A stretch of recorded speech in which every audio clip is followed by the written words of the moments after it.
It's 90 degrees and humid here, too. A lot of these buildings rely on water pressure to work their air conditioning, too. So you got people who can't drink water, who are also burning up, and people in their cars here, too. They're saying they're worried that they might run out of gas trying to get water just to get by.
Tonight, torrential rain sparking flash floods across North Georgia. Roads washed out with 12 inches of rain falling in some areas in a matter of hours.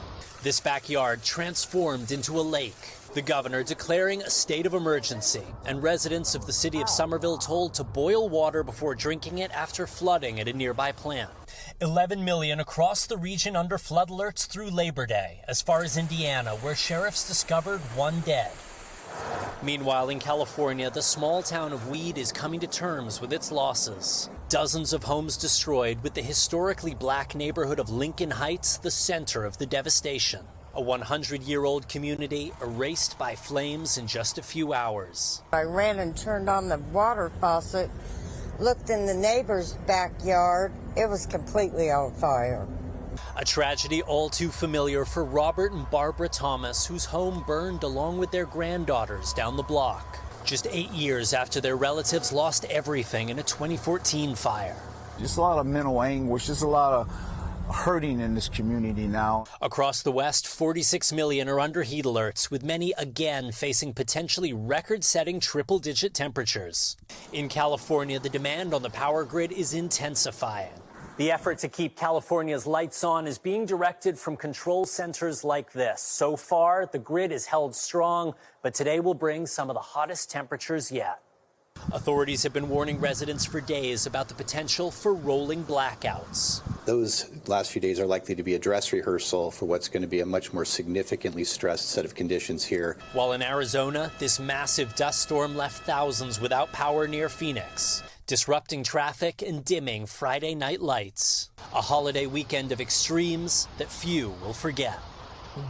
And Raph joins me now from Los Angeles, where I think it's 107 degrees, Raph.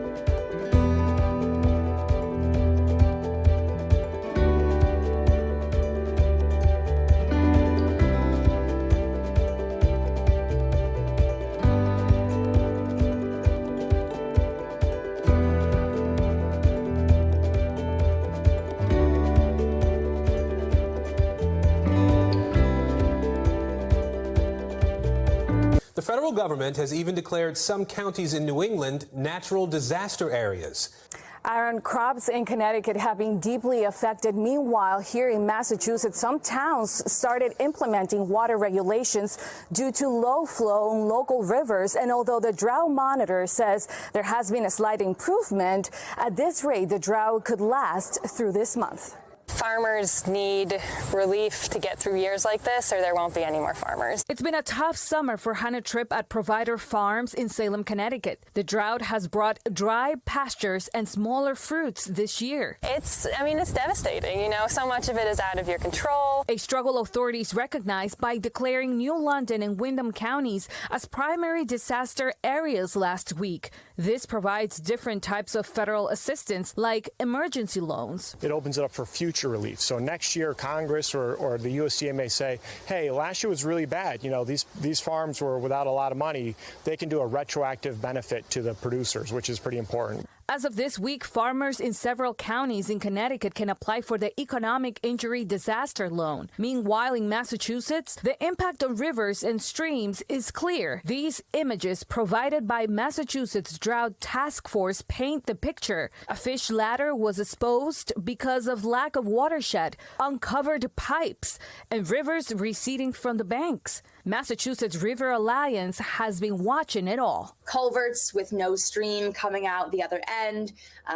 We're seeing places where it's just habitat that would normally support fish, turtles, other kinds of aquatic wildlife are not able to support that wildlife. The situation is so dire that kayakers on the Blackstone River in Uxbridge had to walk their kayaks to keep going. For that to happen in a state that normally is pretty wet, that we can rely on our rivers, we can rely on our precipitation, is pretty wild and indicative of the new normals we'll see with climate change going forward. And as of August 16th, the Massachusetts Department of Environmental Protection reported 168 systems implemented restrictions on outdoor, non-essential water use.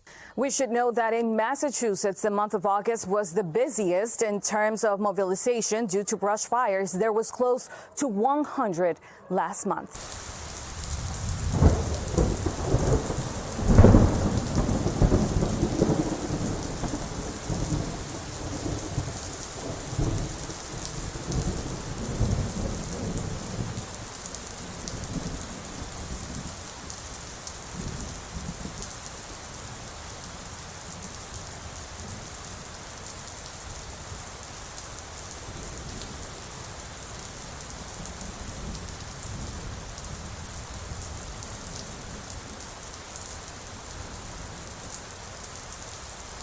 All in a day, from yesterday to today, 24 hours.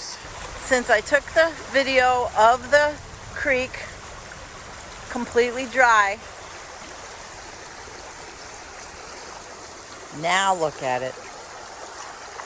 24 hours, not even. We did get a flood watch. In your wildflower garden. Nope, and they're all over.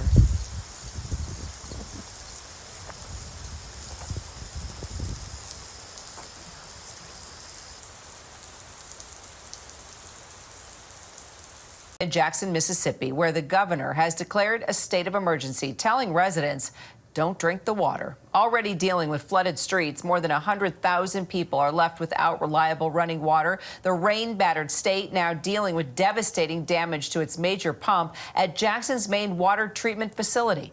People in Jackson, Mississippi are being told to expect little or no drinkable running water for an undetermined amount of time.